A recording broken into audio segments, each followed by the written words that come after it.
नमस्कार दोस्तों, आप सभी का स्वागत है इस वीडियो में। दोस्तों, ये वीडियो आप सभी के लिए बहुत ही ज़्यादा इम्पोर्टेंट, बहुत ही ज़्यादा ज़रूरी होने वाली है, क्योंकि इस वीडियो में बात करने वाला हूँ आपकी उत्तर प्रदेश पूरे राज्य के अंदर आपकी स्टीनोग्राफर के लिए जॉब निकाल दी गई है। उसका नोटिफिकेशन निकाल दिया गया है 2023 वाले ईयर का।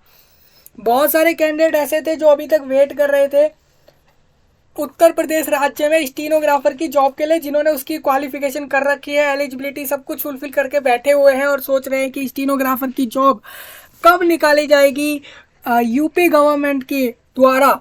तो वो अब निकाल चुकी है, आपका वेट ओवर हो चुका है। और यहाँ पर उत्तर प्रदेश गवर्नमेंट ने UP SSC के ऑफिशियल वेबसाइट से रिलीज़ करते हुए ये बता दिया गया है कि नोटिफिकेशन वो रिलीज़ कर दिया है उन्होंने, और अक्टूबर के मंथ में इसके फॉर्म भरे जाने हैं।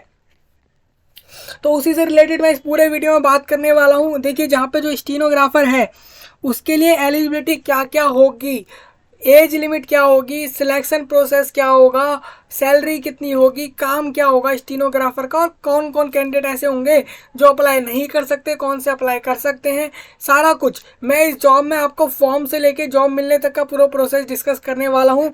यूपी यानी कि पूरे उत्तर प्रदेश के अंदर गवर्नमेंट जॉब निकाली गई है स्टीनोग्राफर की, अलग अलग डिपार्टमेंट में।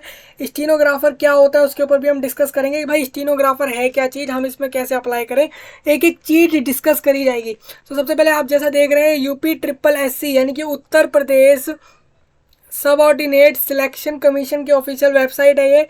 और यहाँ पर आपको जो है 2 सितंबर के 2023 के डेट में एक विज्ञापन, एक एडवर्टाइजमेंट दिख जाएगा जो कि सेम इसी जॉब का है। और मैं इसका लिंक डिस्क्रिप्शन में प्रोवाइड करा दूंगा आपको, कोई इससे प्रॉब्लम रिलेटेड ना हो, चाहे वो फॉर्म अप्लाई की हो, चाहे वो नोटिफिकेशन की हो। और फॉर्म जो है वो आपके 17 अक्टूबर से चालू हो रहे हैं। तो यानी अभी आपके पास काफ़ी लंबा और अच्छा समय है, आप आराम से जो है इसके लिए सोच कर फिर अप्लाई करें। सबसे पहले मैं आप चलूँगा नोटिफिकेशन में एक एक चीज़ डिस्कस करने। सबसे पहले आप देखिए कि इसमें जो है 17 अगस्त से लेके आपके पास जो है 6 नवंबर 2023 का समय है फॉर्म भरने के लिए, यानी कि ऑलमोस्ट 20 डेज का समय आपको दिया गया है फॉर्म भरने के लिए। शुल्क समायोजन एवं आवेदन में संशोधन, मतलब कि आप अगर फिर 6 नवंबर के बाद आपके पास जब भी एक्टिव होती है करेक्शन विंडो, चाहे वो 7 नवंबर को हो या फिर 8 नवंबर को हो, जब भी हो तब से लेके आप 15 नवंबर तक उसके अंदर करेक्शन कर सकते हैं अगर आपसे कोई गलती हो जाती है फॉर्म भरते समय। अब वो गलती क्या क्या हो सकती है? वो गलती आपकी फ़ोटो गलत अपलोड हो सकती है, हो सकता है आपने गलत फ़ोटो अपलोड करी हो, गलत साइन अपलोड कर दिया हो, गलत डॉक्यूमेंट या सर्टिफिकेट अपलोड कर दिया हो, या फिर आपने अपना एड्रेस गलत डाल दिया हो। तो कुछ ऐसी चीज़ें होंगी जिसको आप उसमें चेंज कर पाएंगे। अब मैं आपको बता दूं, उत्तर प्रदेश अधीनस्थ सेवा चयन आयोग लखनऊ ने विज्ञापन संख्या 9 के तहत ये बताया कि आशुलिपिक मुख्य परीक्षा, आशुलिपिक हम स्टीनोग्राफर को बोलते हैं, 08 के अंतर्गत विभिन्न विभागों के नियंत्रणाधीन आशुलिपिक के कुल रिक्त 277 यानी कि 277 वैकेंसी निकाली गई, जिसमें आपकी सामान्य चयन और विशेष चयन पदों पर चयन हेतु भारत के नागरिकों से ऑनलाइन आवेदन आमंत्रित किए जाते हैं। देखिए, ये उत्तर प्रदेश राज्य में जॉब रहेगी, लेकिन आपको बता दूं, देखिए उत्तर प्रदेश जो है वो आपका एक इंडिया कंट्री जो है उसके अंदर राज्य है, और उस राज्य के अंदर आपको निकाली गई है 200 यानी कि 277 वैकेंसी निकाली गई हैं। अब इसमें से भी आपको बता देता हूँ, इसमें से आपको ये बोला गया है कि पूरे इंडिया से कोई भी कैंडिडेट चाहे वो कैंडिडेट असम से हो, तमिलनाडु से हो, मेघालय से हो, मणिपुर से हो, तेलंगाना से हो, राजस्थान से हो, दिल्ली से हो, हरियाणा से हो, चाहे आपके किसी भी राज्य से हो, वो अप्लाई कर सकता है। भारत में कहीं से भी अप्लाई कर सकता है जॉब के लिए, उसकी एलिजिबिलिटी फुलफिल होनी चाहिए। अब नेक्स्ट यहाँ पर यह है कि आशुलिपिक मुख्य परीक्षा हेतु अभ्यर्थियों की शॉर्ट लिस्टिंग उनके प्रारंभिक अर्हता परीक्षा, मतलब कि आपकी जो पैट का एग्ज़ाम हुआ था, जो कि यूपी पैट एग्ज़ाम होता है, Uttar Pradesh preliminary eligibility test होता है। ये एक ऐसा एग्ज़ाम होता है जो आप देते हैं इसलिए क्योंकि आप कोई भी गवर्नमेंट जॉब निकलती है यूपी की तरफ से, आपके UP SSC के जितने भी डिपार्टमेंट उसके अंदर आते हैं वो सारे उन सब के अंदर जो भी वैकेंसी निकलती है तो वो पैट के स्कोर कार्ड के बेस पर आप उसमें अप्लाई कर पाते हैं, कि स्कोर के आधार पर की जाएगी। अंत इस परीक्षा में प्रतिभाग हेतु केवल वही अभ्यर्थी आवेदन कर सकते हैं जो कि पैट 2023 में सम्मिलित हुए हैं एवं उन्हें आयोग द्वारा स्कोर कार्ड वैध संख्यात्मक स्कोर के साथ जारी किया गया। मतलब कि आप अगर पैट 2022 के स्टूडेंट हैं तो ही आप अप्लाई कर सकते हैं, उसके अलावा नहीं अप्लाई कर सकते। तो कि एक रूल होता है, यूपी में एक रूल है कि आपने मान लीजिए 2022 में पैट का एग्ज़ाम दिया है तो वो उसका स्कोर कार्ड 2023 तक ही वैलिड माना जाएगा, उसके बाद नहीं माना जाएगा। तो उस हिसाब से आपको बता रहा हूँ मैं। तो ये वाले कैंडिडेट अप्लाई करेंगे जो कि 2022 में पैट का एग्ज़ाम दिए हैं और उनको उस ईयर के मार्कशीट मिली है। अब मैं आपको नेक्स्ट यहाँ पे लेके चलता हूँ आगे। परंतु यह कि जब तक को आयोग स्तर से जांच के अधीन यानी कि अंडर इन्वेस्टिगेशन व औपबंधिक प्रोविजनल श्रेणियों के अभ्यर्थियों के प्रकरणों में अंतिम निर्णय नहीं लिया जाता, तब तक इन श्रेणियों के अभ्यर्थियों को भी आयोग द्वारा आयोजित की जाने वाली भिन्न मुख्य परीक्षाओं में आवेदन की औपबंधिक रूप से अनुमति इस प्रतिबंध के साथ प्रदान की जाती है कि ऐसे अभ्यर्थी की मुख्य परीक्षा हेतु शॉर्टलिस्टिंग व चयन यानी सिलेक्शन संबंधी कार्यवाही आयोग द्वारा की जा रही जांच के परिणाम निर्णय के अधीन होगी। सिंपल बात आपकी यह है कि ऑनलाइन आवेदन करने वाले अभ्यर्थियों के लिए आवश्यक सूचना, आप फॉर्म कहाँ से भरेंगे? तो फॉर्म आप UPSSC के वेबसाइट से भरेंगे। फॉर्म आप 17 अक्टूबर से चालू करेंगे भरना, यानी कि नेक्स्ट मंथ से चालू होगा इसमें फॉर्म भरना। और इसके बाद आपका यह है कि आवेदन की प्रक्रिया, तो आवेदन की प्रक्रिया यही होगी कि सबसे पहले आप अपना UPSSC के वेबसाइट पे आप पहले रजिस्ट्रेशन करेंगे, उसके बाद अपने फॉर्म भरने की तरफ जाएंगे। बाकी ये सारी डिटेल आप पढ़ सकते हैं। आवेदन प्रक्रिया मतलब कि आपको जो भी एप्लीकेशन प्रोसेस जो है उससे रिलेटेड आपके कुछ इंपॉर्टेंट निर्देश दिए गए हैं, इंस्ट्रक्शन दिए गए हैं, वो आप ज़रा रीड कर लें। अब मैं आपको बता देता हूँ, अभ्यर्थी जिसने पैट का रजिस्ट्रेशन नंबर, उसको रजिस्ट्रेशन नंबर, जन्म तिथि, लिंक ये सब आपको डालना पड़ेगा। अब देखिए यहाँ पर एक और चीज़ है, अगर आप उत्तर प्रदेश के निवासी हैं तो आप डोमिसाइल सर्टिफिकेट जरूर यहाँ पर अपलोड करेंगे फॉर्म के साथ। फोटो, साइन और बाकी डॉक्यूमेंट्स अपलोड करेंगे फॉर्म के अंदर। ये डिक्लेरेशन है, इसको आप एक बार रीड कर लेना। अब मैं नेक्स्ट इसमें एक और चीज़ आपको बता देता हूँ। डॉक्यूमेंट के साइज जरूर देख लें आप कि भाई उसका जो साइज है KB MB जो भी बोला गया है वो कितने KB बोला गया है और क्या फॉर्मेट बोला है, क्या JPG बोला है, JPEG बोला है, PDF बोला है या कौन सा एक्सटेंशन बोला है, उसको देखते हुए। आवेदन शुल्क की बात कर लेता हूँ तो आवेदन शुल्क जो है वो आपको 25 रुपीज़ देने हैं हर कैंडिडेट को। अब यहाँ पे लिखा हुआ है हर कैंडिडेट इसमें 25 रुपीज़ ही देगा सिर्फ फॉर्म के लिए, बस, और नहीं देगा किसी भी तरीके का और दूसरा रुपया नहीं देगा।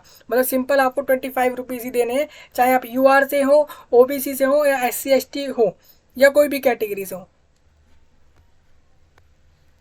यहाँ पर देखिए, यहाँ पे एक चीज़ लिखी है कि आवेदन जो आपने फॉर्म भरा है उसमें करेक्शन कर सकते हैं। तो आप क्या क्या कर सकते हैं? अभ्यर्थियों द्वारा आवेदन पत्र में संशोधित किया जा सकता है। उक्त में अंतरिक्त अभ्यर्थी को आवेदन में किसी अन्य विवरण को संशोधित करने की अनुमति नहीं दी जाएगी। जैसे नाम में वर्णी की गलती हो जाए, पिता पति के नाम में कोई करेक्शन करना हो, और पत्राचार का पता यानी एड्रेस आप जो भर रहे हैं आपका एड्रेस आप चेंज कर सकते हैं। अन्य जैसे कि विवरण, जैसे कि EWS या फिर कोई आपने सर्टिफिकेट गलत अपलोड किया है और लिंग गलत डाल दिया है कि जेंडर मान लीजिए आपने मेल है और फीमेल डाल दिया है, फीमेल है तो मेल डाल दिया है, तो उसमें चेंज कर सकेंगे। ये सारी चीज़ें चेंज हो सकेंगी। अब पदों का विवरण यहाँ दिया गया है, तो पद मतलब मैंने आपको बता ही दिया 277 है। अब मैं थोड़ा और डिटेल में इसको बता देता हूँ। जैसे मान लीजिए सिंचाई एवं जल संसाधन विभाग जो उत्तर प्रदेश का है, उसके अंदर आपकी जो स्टीनोग्राफर की वैकेंसी है उसमें आपको 29,200 रुपये यानी कि 29,200 से लेके 92,300 के बीच में सैलरी रहेगी। यानी आपको 29,000 से लेके 92,000 के बीच में आपके यहाँ पे सैलरी रहने वाली है। ग्रेड पे आपको यहाँ पे 2,800 रुपये का ग्रेड पे मिलेगा पर मंथ, और लेवल 5 रहेगा ये उत्तर प्रदेश गवर्नमेंट के हिसाब से सैलरी का। नेक्स्ट यहाँ पे है अनारक्षित यानी कि UR कैटेगरी से, इसमें 24 वैकेंसी है। अनुसूचित जाति से 12 है। अनुसूचित जनजाति यानी कि ट्राइब, स्केड्यूल ट्राइब से 1 वैकेंसी है। OBC वालों के लिए 15 वैकेंसी है। अब जो मैं ये कैटेगरी बोल रहा हूँ तो ये रिजर्वेशन वाले इतना ध्यान रखें कि उत्तर प्रदेश के नागरिक जरूर हों, बाकी अगर आप वहाँ के नागरिक नहीं है तो आप एक यूआर कैटेगरी कैंडिडेट कहलाने वाले हैं। और ये आपकी स्थायी रहेगी, यानी कि परमानेंट वैकेंसी रहेगी। एक होता है अस्थायी और एक होता है स्थायी। तो ये आपकी परमानेंट जॉब रहेगी इसके अंदर, ये यहाँ पे बता दिया। सेम अब अगर देखिए दिव्यांगजन शक्तिकरण विभाग, दिव्यांगजन शक्तिकरण विभाग में स्टीनोग्राफर के लिए 29,200 रुपये, सेम वही सैलरी सब कुछ रहेगा। और यहाँ पे वैकेंसी टोटल 12 होंगी। और ये एक टेम्परेरी जॉब रहेगी, परमानेंट नहीं रहेगी, लेकिन काम के हिसाब से आपको उसके पैसे मिलते रहेंगे। सेम अब नेक्स्ट यहाँ पे आता है राज्य उपभोक्ता विवाद प्रतितोष आयोग उत्तर प्रदेश। तो इसके अंदर आपकी 5200 से लेके 20,200 रुपये के बीच में आपकी सैलरी लाई करेगी। और इसमें टोटल वैकेंसी 30 है और आप अपनी कैटेगरी वाइज चेक करेंगे। और ये आपकी स्थायी यानी परमानेंट जॉब होगी। सेम यहाँ पे वन एवं वन जीव विभाग के अंदर आपकी जो है यहाँ पे सैलरी लिखी है और साथ में यहाँ पे लिखा हुआ है उसका कि कितनी वैकेंसी है। तो सेम इस तरीके से आपको चेक करना है, जहाँ स्थायी मतलब परमानेंट, अस्थायी मतलब टेम्परेरी जॉब। तो इस तरीके से कृषि विभाग है, बहुत सारे विभाग मेरे को यहाँ दिख रहे हैं, सबके अंदर वैकेंसी भी दिख रही है। तो आप इस तरीके से देखेंगे तो टोटल यहाँ पे 13 ऐसे विभाग है जिनके अंदर वैकेंसी है। पूरे यूपी स्टेट के लिए लागू हो रही है ये चीज़। और 277 जो है यहाँ पर आपकी टोटल वैकेंसी है। अब ये आ जाता है, देखिए ये क्या लिखा है, क्षैतिज आरक्षण का विवरण। जैसे कि मान लीजिए आप देखिए कुछ यहाँ पे रिजर्वेशन के हिसाब से बता देता हूँ वैकेंसी कितनी रहेंगी। तो रिजर्वेशन में आप देखेंगे तो यहाँ पर सिंचाई एवं जन संसाधन विभाग जो था उसके अंदर आपकी, अगर आप स्वतंत्रता संग्राम सेनानी के आप जनरेशन से आते हैं, मतलब आपके दादा दादी कभी मान लीजिए वो फ्रीडम फाइटर्स में रहे हो या उनके भी पूर्वज रहे हो, तो आप उस फैमिली में आएंगे तो आपकी उसकी एक वैकेंसी आपको वहाँ से रिजर्व रहेगी, एक कैंडिडेट के लिए फिक्स रहेगी। सेम इसी तरीके से दृष्टिहीनता एवं कम दृष्टिहीनता यानी कि लॉ विजन वाले और ब्लाइंड कैंडिडेट के लिए एक वैकेंसी रहेगी इधर। और इस तरीके से आप टोटल चेक करेंगे। महिलाओं के लिए टोटल 11 रहेगी। तो इस डिपार्टमेंट में जो भी टोटल वैकेंसी है उसमें से महिलाओं के लिए 11 वैकेंसी हैं। तो इस तरीके से आप देख लेंगे। अब देखिए मैं आपको बता दूं, जो मैंने अभी आपको ऊपर टोटल वैकेंसी बताई उसी में से आपकी महिला की और रिजर्वेशन वाली वैकेंसी आ रही हैं, ये अलग से नहीं आ रही हैं। क्योंकि महिलाएं, भले ही वो महिलाएं हैं, तो वो किसी ना किसी रिजर्वेशन या अनरिजर्व कैटेगरी में भी लाई करेंगी, तो इस वजह से वो टोटल के अंदर ही आएंगी। तो इस तरीके से आप ये पूरा चेक कर लेना। नेक्स्ट यहाँ पे आपको बता देता हूँ, ये लिखा हुआ है बी मतलब ब्लाइंड है, एल वी मतलब लॉ विजन है, ओ ए मतलब वन आर्म अफेक्टेड, एक हाथ प्रभावित है, एक पैर प्रभावित है। तो ऐसे तरीके की रहेंगी। आरक्षण संबंधित प्रावधान मतलब कि अगर आप किसी रिजर्वेशन कैटेगरी में कोई रिजर्वेशन लेना चाह रहे हैं तो क्या क्या रहेंगे वो यहाँ पे लिखे हुए हैं। हरताएँ क्या क्या होंगी, एलिजिबिलिटी देख लीजिए। अनिवार्य यहाँ पे एलिजिबिलिटी यही रहेगी, क्वालिफिकेशन यही रहेगी कि आपने जो उत्तर प्रदेश सरकारी विभाग स्टीनोग्राफर संवर्ग सेवा नियमावली यानी कि नोटिफिकेशन 2014 दिनांक 6 जून 2014 के भाग 4 नियम 10 के अनुसार सेवा में आंसू लिपिक के पद पर सीधी भर्ती के लिए अभ्यर्थी की निम्नलिखित अर्हताएं होनी आवश्यक है। पहली यह है कि माध्यमिक शिक्षा परिषद उत्तर प्रदेश की इंटरमीडिएट परीक्षा या सरकार द्वारा उसके समक्ष मान्यता प्राप्त कोई परीक्षा आवश्यक उत्तीर्ण कर ली हो। मतलब कि यहाँ पर आपका 10th पास होना जरूरी है। सेम यहाँ पर हिंदी स्टीनोग्राफर या फिर हिंदी टनकण में क्रमश आपको 80 यानी कि 80 शब्द 80 वर्ड्स जो है पर मिनट जो है 80 WPM आपको आना चाहिए, वर्ड पर मिनट आना चाहिए आपको हिंदी के अंदर। साथ में आपको 25 वर्ड्स लिखने आने चाहिए जो कि आपके हिंदी के लिए रहेंगे। तो ये सब आपको बताया गया है।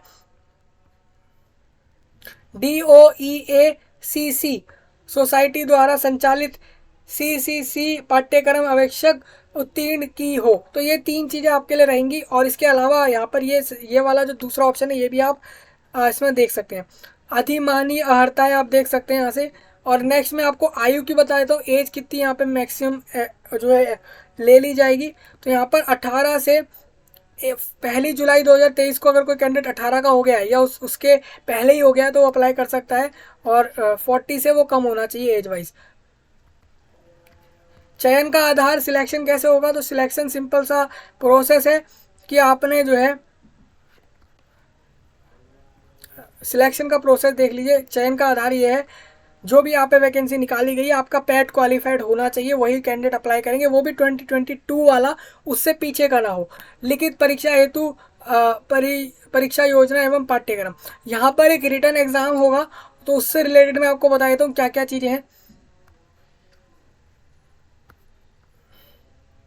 यहाँ पर ऐसा है, जैसे मान लीजिए वैकेंसी जितनी निकाली गई उसकी 15 टाइम्स लोगों को सिलेक्ट किया जाएगा, क्वालिफाइड लेकर सिलेक्ट किया जाएगा इस एग्जाम में। मतलब मान लीजिए जैसे कि 277 वैकेंसी है, तो इसकी 15 इसको इंटू कर देना, जो भी आपका नंबर आएगा उतने लोगों को आराम से, यानी कि 2770, यानी कि आराम से जो है 3000 से ज़्यादा ऐसे कैंडिडेट रहेंगे जिनको सिलेक्ट किया जाएगा यहाँ पर।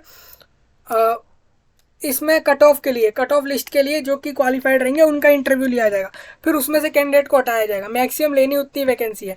देखेंगे कि जैसे कि अंतिम कट ऑफ अंक,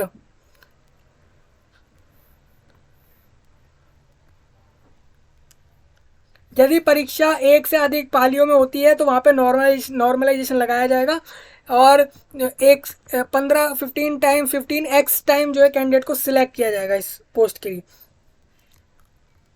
यहाँ पे इंपॉर्टेंट चीज़ें आपके लिए लिखी हैं, आप चाहें तो इसको जरूर पढ़ें।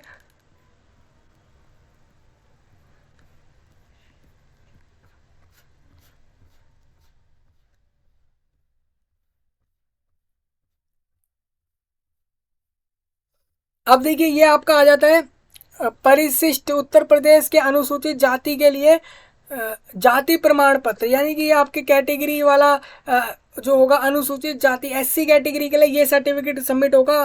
वो कैंडिडेट जो कि उत्तर प्रदेश में ही रहते हैं और वहाँ के वो जो है अनुसूचित जाति है, तो वो लोग ये सर्टिफिकेट सबमिट करें। सेम आप देखिए, अगर आप जनजाति हैं तो आप ये सबमिट करेंगे। OBC के लिए ये रहेगा, और ये आप अपनी कैटेगरी वाइज यहाँ से सर्टिफिकेट जरूर देख लें। डिसेबिलिटी का भी रखा हुआ है यहाँ पे, सारे यहाँ पे रखे गए।